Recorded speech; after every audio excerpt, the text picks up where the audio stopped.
کہ اس فیصلے نے بابری مسجد کے جو راستہ کھولا ہے کہ عقیدت کی بنیاد جب کبھی مقابلہ ہوگا تو قانون اس کے مقابلے کے اندر ہیج ہو جائے گا، تو پھر لا آپ پڑھاتے کس لیے ہیں؟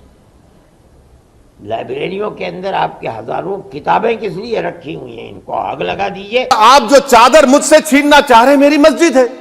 میں ذمہ داری کے ساتھ کہہ رہا ہوں کہ بھارت کے پردھان منتری اور ان کی سرکار بھارت کے مسلمانوں سے ان کی شناخت کو چھیننا چاہتے ہیں۔ اگر ہمارے دیش کے پردھان منتری سر، وطن عزیز کے وزیر اعظم، میں بڑی ذمہ داری کے ساتھ کہہ رہا ہوں کہ میں اپنے بچپنے میں جب ہسٹری پڑھتا تھا تو میں نے ایک سٹیچو کی فوٹو دیکھی تھی، پریسٹ کنگ آف موہنجودارو۔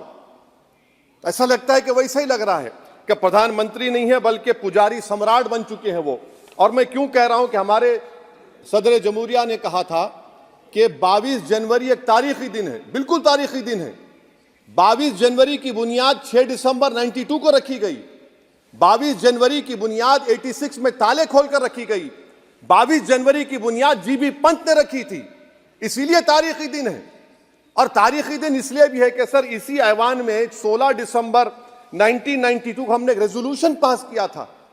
آپ بتائیے کہ آج اس ملک میں چاہے کوئی سیکولر پارٹی کا ہو یا جو بھی ہو، والے سب سیکولر ہیں، برا میں ہوں، کسی میں ہمت نہیں ہے کہ 6 دسمبر کی بات کی جائے۔ اور وہ تاریخی دن اس لیے بھی ہے سر، انصاف کرنے والوں میں ایک NCLT کے چیئرمین، ایک گورنر اور ایک نامزد شدہ رکن پارلیمان بیٹھے ہوئے تھے۔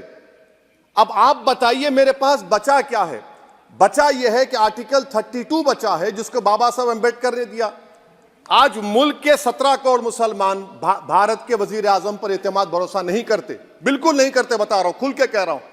اگر آپ آرٹیکل 32 کا ڈیو پروسیس ہی ختم کر دیں گے تو پھر میرے پاس کیا بچے گا سر؟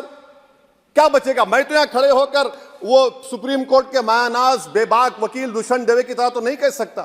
مجھے آج بھی رول آف لا میں بھروسہ ہے، مجھے آج بھی قانون پر، سمویدھان پر بھروسہ ہے، مگر ڈیو پروسیس تو فالو ہونا چاہیے۔ ڈیو پروسیس فالو نہیں ہو رہا۔ ایک تاریخی دن 22 جنوری تھا، ایک تاریخی دن 31 جنوری تھا۔ سر رات کے اندھیرے میں اپیل کیے بغیر آپ آرے لے کر راستہ کھول دیتے ہیں۔ کیا پیغام دے رہے ہیں سر؟ 600 سال کی مہرولی کی مسجد کو بغیر کو نوٹس دیے آپ نے ڈیمالش کر دیا۔ میں ذمہ داری کے ساتھ کہہ رہا ہوں کہ بھارت کے پردھان منتری اور ان کی سرکار بھارت کے مسلمانوں سے ان کی شناخت کو چھیننا چاہتے ہیں۔ خواجہ اجمیری کے آستانے پر چادر بچھائیے، مگر آپ جو چادر مجھ سے چھیننا چاہ رہے ہیں میری مسجد ہے۔ آپ ہر مسجد کو چھیننا چاہتے ہیں۔ آپ بتائیے 17 کروڑ مسلمانوں کو کیا پیغام دے رہے ہیں آپ کہ آپ ہر مسجد کو چھین لیں گے مجھ سے؟ پھر میرا وجود کس معنی رکھتا ہے؟ میرا شناخت کیا معنی رکھتا ہے؟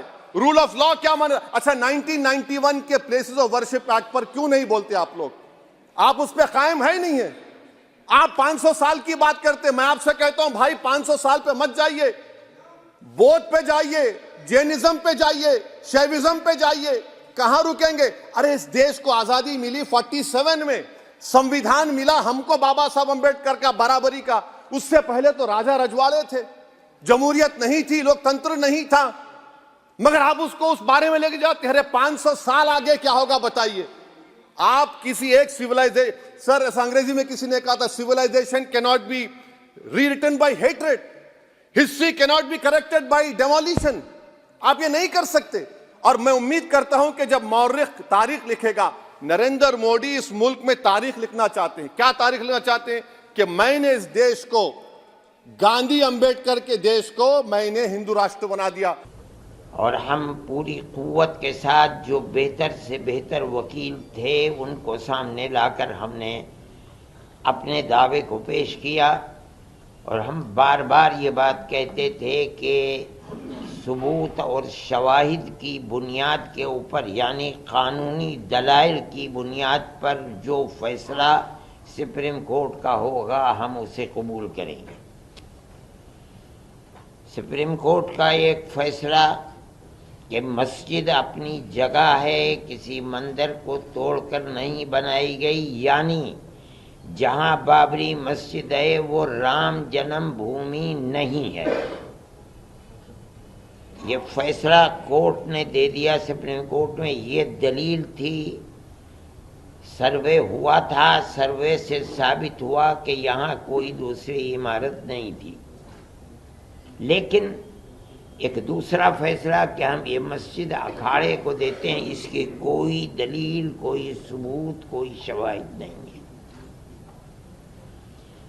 سپریم کورٹ کے اس فیصلے نے، آپ خود دنیا کو دیکھیں، ملک کو دیکھیں، اس فیصلے نے کہ ہم عقیدت کی بنیاد پر اس مسجد کو توڑوا کر کے ہم اکھاڑے کو دیتے ہیں، اس نے جو راستہ دکھلایا ہے، اس راستے دکھلانے کے بعد پھوٹ پڑے ہیں مسائل کہ اس مسجد کو بھی لو، اس مسجد کو بھی لو، اس مسجد کو بھی لو، اس کے اوپر بھی۔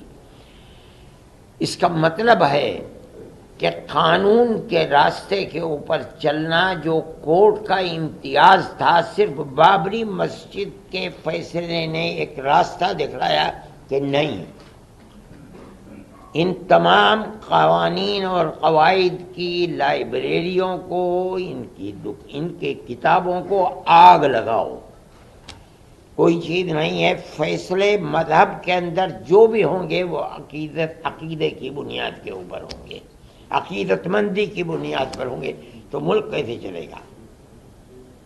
یہ تو ایک تصور یہ دیا جا رہا ہے کہ جہاں بھی اکثریت اس ملک کے اندر اپنی عقیدت کی بنیاد کے اوپر کسی مسئلے کو لائے گی، وہاں حقیقت اور ثبوت و شواہد کو نہیں دیکھا جائے گا، بلکہ وہاں یہ دیکھا جائے گا کہ اکثریت کی عقیدت مندی کیا چاہتی ہے، جو چاہتی ہے اس کو پیش کر دیا جائے گا، تو ملک کیسے چلے گا؟ یہ ایک بات ہے سوچنے کی۔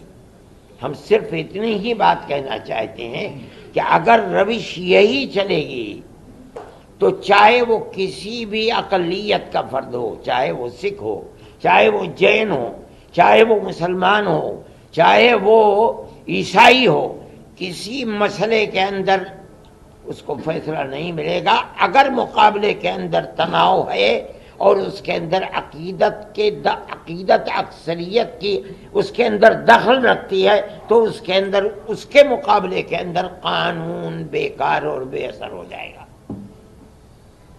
یہ بات میں ہی نہیں کہہ رہا ہوں، سمجھدار اور بڑے بڑے وکلاء یہ بات کہہ رہے ہیں کہ اس فیصلے نے بابری مسجد کے جو راستہ کھولا ہے کہ عقیدت کی بنیاد جب کبھی مقابلہ ہوگا تو قانون اس کے مقابلے کے اندر ہیج ہو جائے گا، تو پھر لا آپ پڑھاتے کس لیے ہیں؟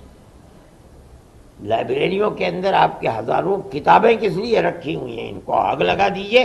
یہی مسئلہ ہے۔ یہ ملک کا میں سمجھتا ہوں بہت بڑا المیہ ہے کہ اس ملک کے اندر آج مسلمان یہ کہہ رہا ہے کہ مسئلے کی بنیاد لوور کورٹ سے لے کر سپریم کورٹ تک عقیدت کے اوپر ہے، قانون کے اوپر نہیں ہے۔